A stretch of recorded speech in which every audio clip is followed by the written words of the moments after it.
Good afternoon. My name is Rickard Anderkrans. I'm an equity research analyst in the healthcare sector here at ABG Sundal Collier. So our next speaker today will be Bengt Baron from Enzymatica. So without further ado, I'm leaving the floor over to you, Bengt. Thank you very much. Good afternoon, everybody. It's a pleasure to be here and to be able to present Enzymatica.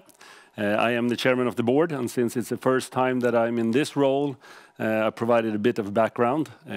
Some of you have probably met and listened to Fredrik Lindberg, who has been the CEO for a couple of years in the company, but now is a board member. And his background is very much medical, viruses, whereas my background is much more consumer and brands.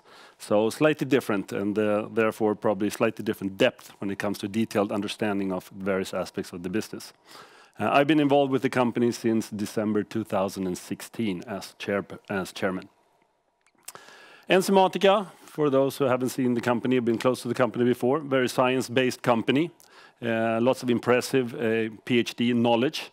We have a very unique enzyme R&D unit and manufacturing site in Reykjavik, Iceland, which is sort of the home base of the research efforts. Whereas it is head office in Lund in southern part of Sweden. First major product is ColdZyme, which is the cold spray that is still leading the charge, and I'll come back to that pretty soon. And it was CE marked in 2013, and both for prevention and alleviation of the common cold. Listed the company on First North in Sweden in 2015, and as I mentioned, head office in Lund in Sweden. It was launched in Sweden in 2013, and it has actually climbed consistently up in the rankings and is currently ranked as the third largest in sales product in the Swedish market. Currently it's available and being sold in 15 markets around the globe, primarily in Europe, and in addition to South Africa and Hong Kong.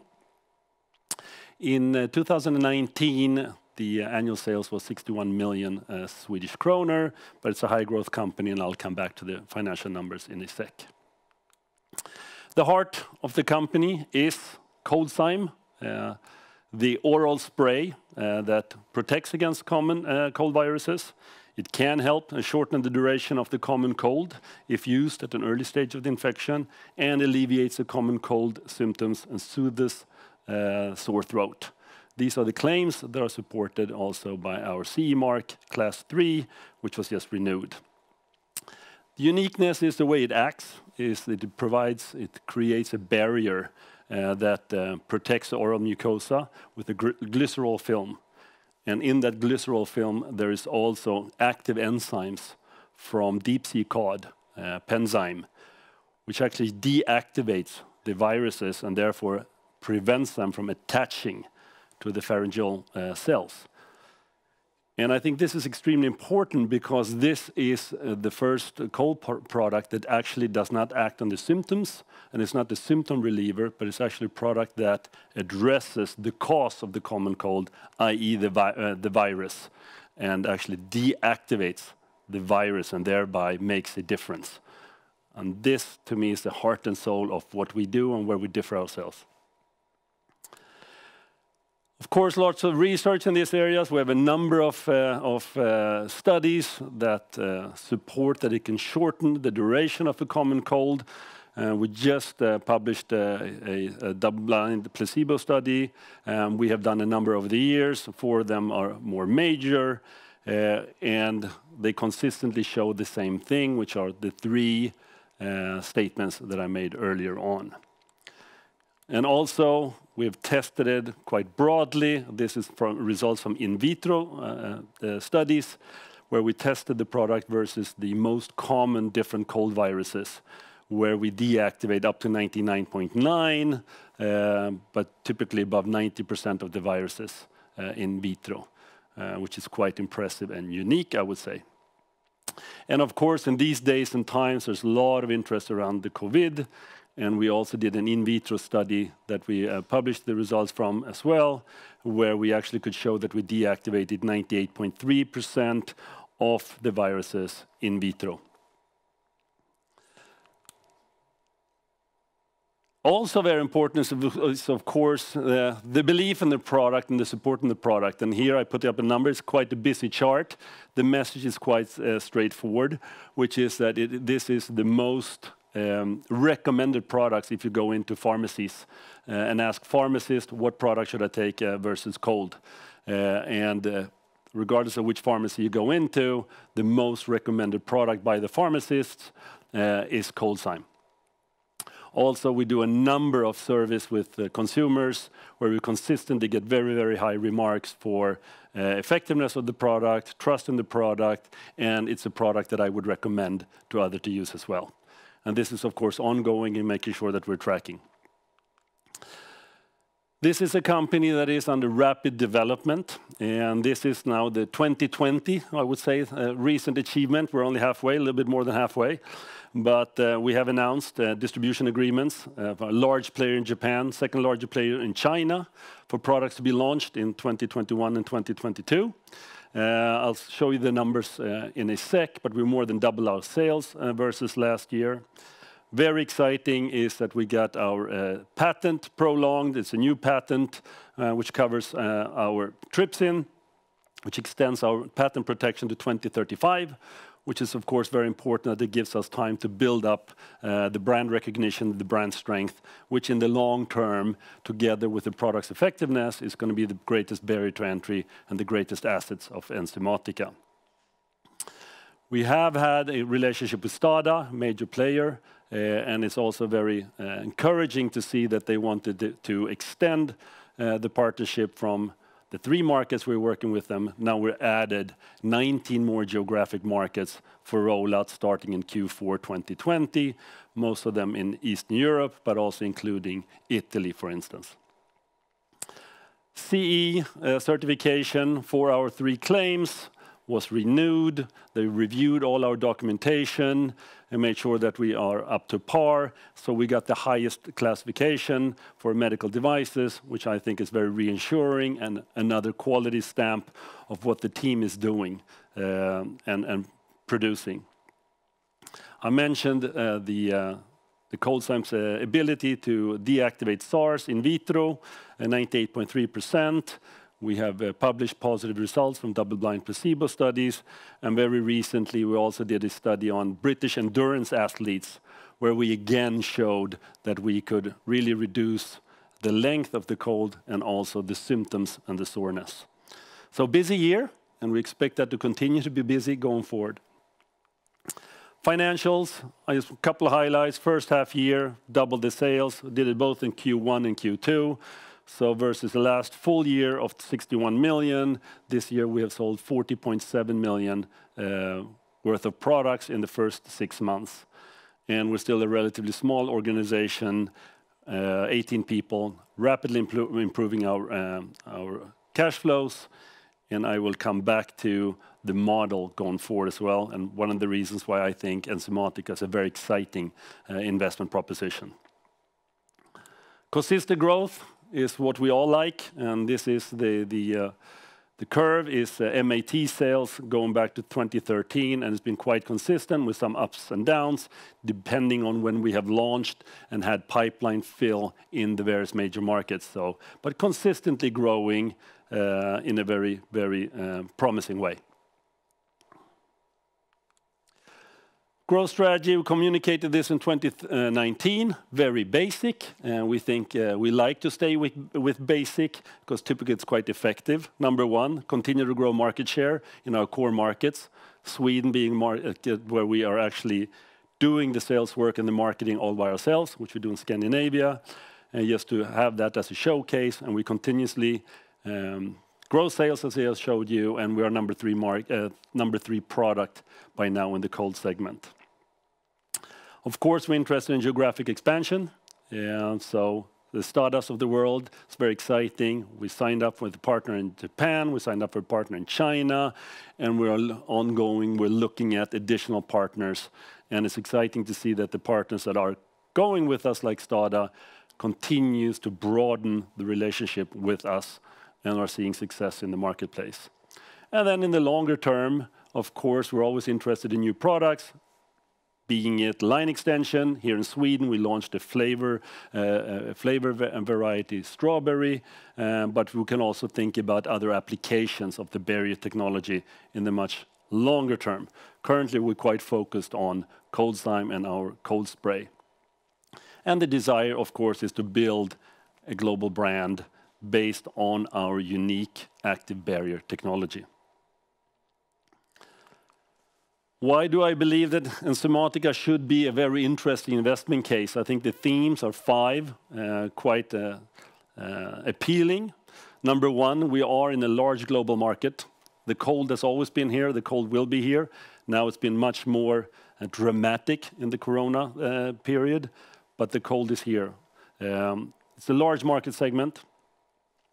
We offer, as I mentioned, a paradigm shift in the treatment alleviation of the cold, as we are addressing the viruses rather than the symptoms.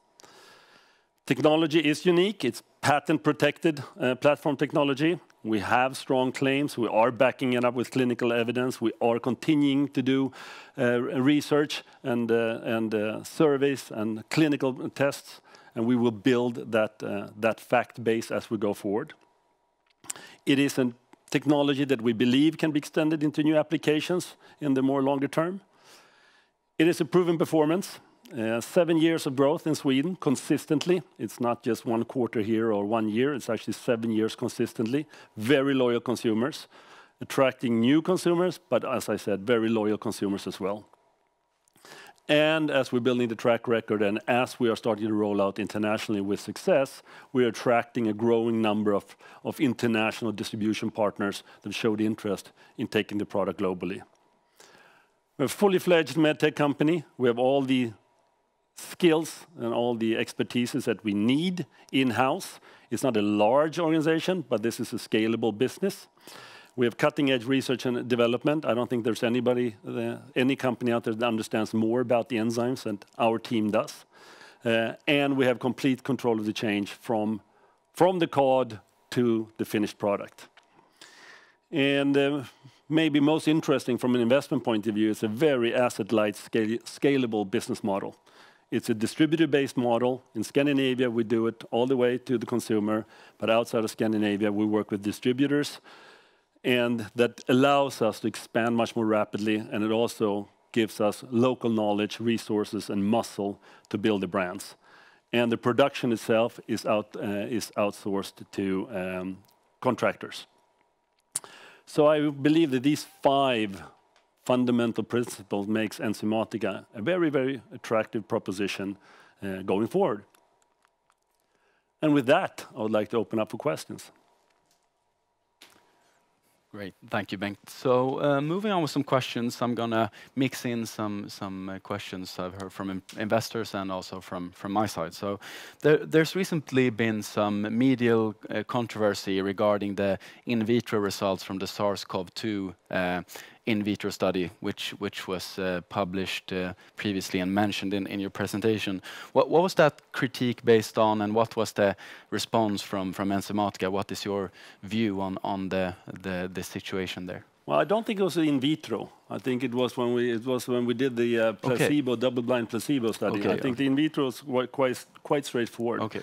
And there are some discussions on whether the results were impressive enough or not. We feel that they solidify what we've shown in study after study after study, that we shorten the cold and we alleviate the symptoms. So we feel that it's just one more block in building the fact base around ColdZyme. And can you talk a bit more about the Japanese partnership? Has there been any delays in the discussions with the Japanese partner, or when are we on track for launch, and how are you? Can you say anything more about that opportunity and how it's progressing? We're still aiming and we're still working for 2021. Of course, this is a lot of regulatory, making sure, testing the product, making sure getting the right applications in place. So it's a process, it's moving. So far, so good. No major bumps in the road. So we feel good about our ability to be able to launch in 2021. And you briefly mentioned it as well, but you also quite recently at least announced an expanded agreement with Stada for Europe wide launch, I guess. And how should we think about the timing of that? Are we seeing that in Q3 already, or is it more of a Q4? And can you talk a bit more about that commercial opportunity and what it implies for Enzymatica? Well, it's exciting. We worked with Startup a couple of years in Germany, Belgium, and Austria. Now we're expanding, as you mentioned, 19 more markets, and it will be primarily Q4 where we'll see something in the numbers. So it's also about ramping up and getting everything ready. Yeah, of course. And how are things progressing for trying to find a new CEO after Fredrik's departure? Very interesting to hear about that. Well, I think the organization, I've stepped in a little bit more, and we have a very well functioning. So Klaus on the CEO, Klaus Ekstrand, doing the commercial part, Therese Filmersson on the CFO. So I think the trio is working well. So we can take our time to make sure we get it right. But of course, it's desirable to get the long-term solution in place. So we're working on it, but right now, there's so many things that are going quite well and progressing, and I'm very, very impressed with the way the team is handling. We're talking a rapid growth environment, and they're handling it beautifully. So we feel pretty good about where we are, but we'll come back when we have an announcement. Interesting. And just as a final question, now heading into Q3, there has been some positive clinical data coming out. Have you seen this reflected in sales already? There's been quite a lot of media interest in the product, and how, in light of that, how do you feel about your current cash position and funding in light of that as well?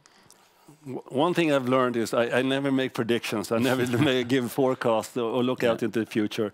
I think it's interesting. If you look at Enzymatica going forward, it's going to be difficult for everybody to predict. I mean, there's so many things moving. We're growing in our existing markets.